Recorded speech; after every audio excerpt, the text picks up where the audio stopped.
Halo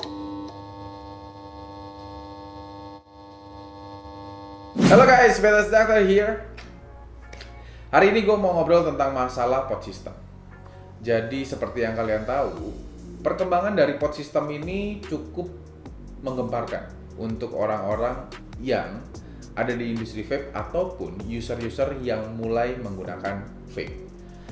Dan satu disclaimer yang harus gue kasih tahu dulu. Vape adalah alat untuk menghentikan kebiasaan merokok. Jadi dia sebuah alternatif untuk kalian yang masih kecanduan dengan habitnya ya. Habit untuk merokoknya. Ini salah satu alat untuk menyelesaikan problem itu.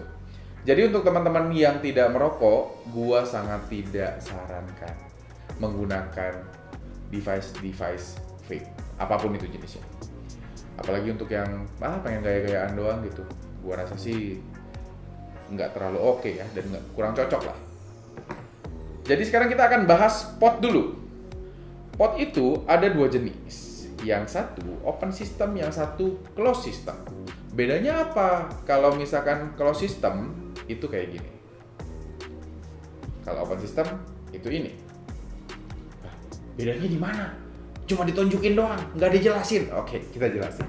Closed system berarti tidak bisa diisi liquidnya kembali, jadi nggak bisa di-refill. Dia sistemnya hanya langsung dipasangkan cartridge-nya, lalu kalian gunakan.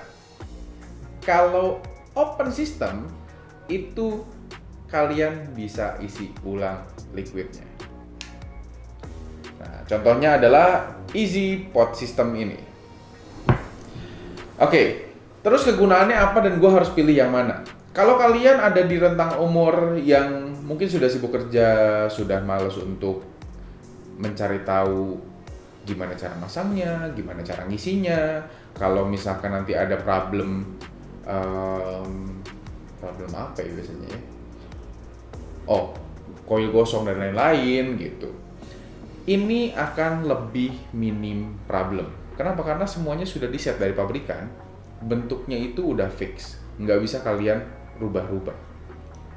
Dan nikotinnya biasa untuk closed system dia di kisaran 30-50 mg.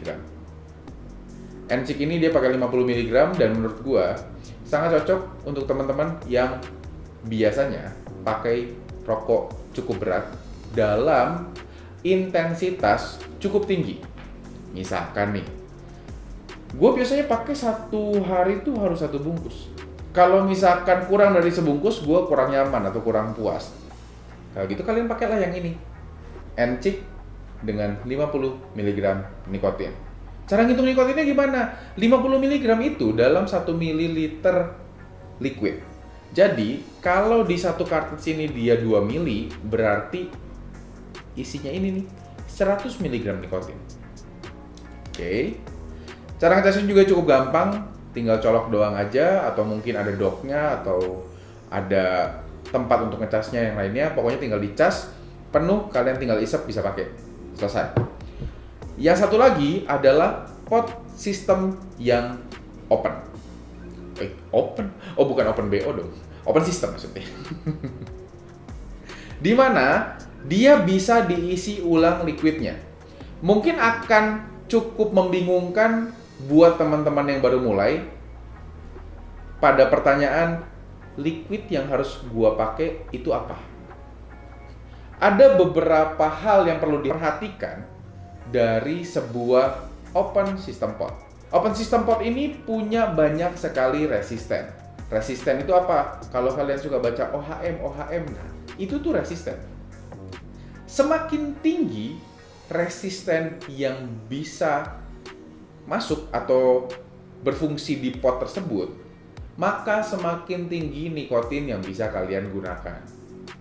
Misalkan kayak EasyPod ini, dia 1,3 OHM. EasyPod 1,3 OHM masih gua sarankan untuk menggunakan salt nic dengan kadar 15-30 mg. Itu masih bisa dan menurut gua masih sangat aman untuk kalian gunakan. Kalau misalkan OHM-nya cuma 0,2 atau 0,4 gimana? Kalian bisa pakai liquid free base juga. liquid free base ini dia serapan ke dalam tubuhnya lebih rendah, tapi dia mendapatkan atau menghasilkan rasa gatal di tenggorokan saat kalian gunakan. Ada beberapa open system yang lain juga itu bisa diatur-atur bagian dari wattnya atau powernya ya. Dan juga ada beberapa mode-mode lain karena dia menggunakan chip. Tapi gue pakai contoh EasyPod ini karena menurut gue paling simple dan paling mudah. Kalian tinggal isi liquidnya pada bagian yang karetnya bisa dibuka. Lalu setelah penuh kalian tinggal tutup. Lalu kalian colokkan aja. Selesai. Kalian tinggal pakai. Ngecasnya juga di bagian bawah sini. Dan dia udah pakai Type-C juga sih fast charging. Sama kayak NC. Lalu kalau misalkan gua adalah seorang perokok ringan atau perokok sedang yang kalau sedang tuh ya biasanya setengah bungkus sehari.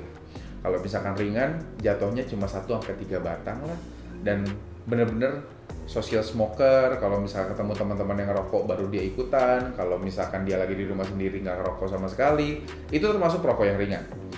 Itu bisa pakai EasyPod dengan freebase rendah ataupun juga SaltNick yang lebih rendah. Misalkan, oh ya udah gue kalau gitu pakai SaltNick yang cuma 15 mg nikotin deh, atau gue pakai freebase yang 3 atau 6 mg nikotin. Menurut gue itu udah cukup dan bisa mengobati kecanduan nikotin kalian. Jadi akhirnya pilihannya terserah di kalian. Kalian pengen yang seperti apa? Alangkah lebih baiknya pas ke vape store, kalian ceritakan problem yang dipunyai. Misalkan, kalian ceritakan kebiasaan untuk merokok kalian seperti apa, keseharian kalian tuh ngapain aja. Kalau misalkan ada beberapa pekerjaan yang mungkin mengharuskan kalian memasukkan nikotin dalam tubuh, seperti gua tuh seorang desainer grafis atau gua tuh seorang interior design yang memang selalu menggunakan rokok kalau misalkan gue ingin bekerja gitu. Jadi perasaannya tuh lebih tenang kalau ngerokok. Berarti kalian bisa pakai beberapa device yang nanti disuguhkan sama vaporista di vape store tersebut. Intinya nikotin itu tidak boleh masuk terlalu berlebihan. Walaupun memang tar yang terbentuk dari hasil pembakaran yang cukup berbahaya untuk kalian. Tapi nikotin juga kalau kalian konsumsi secara berlebihan, ujungnya tidak akan baik. Dan pasti punya efek samping yang jauh lebih besar. Sekali lagi gue bilang kalau vape itu tidak sehat. Tapi lebih aman dibandingkan dengan rokok konvensional. Jadi tentukan pilihan kalian, dan kalau kalian masih bingung boleh nanya di komen. Kalau kalian suka sama video ini boleh di like. Kalian pengen dapat edukasi ataupun informasi-informasi lain boleh subscribe channel BTS Daktar. Mungkin segitu aja yang gue ceritain. Jangan lupa main ke Instagram gue di BTS Daktar juga namanya. Dan juga gue ada TikTok, ada YouTube juga. Tapi TikTok nggak bahas web sih. Semoga informasinya berguna. See you on the next video. BTS Daktar sign out.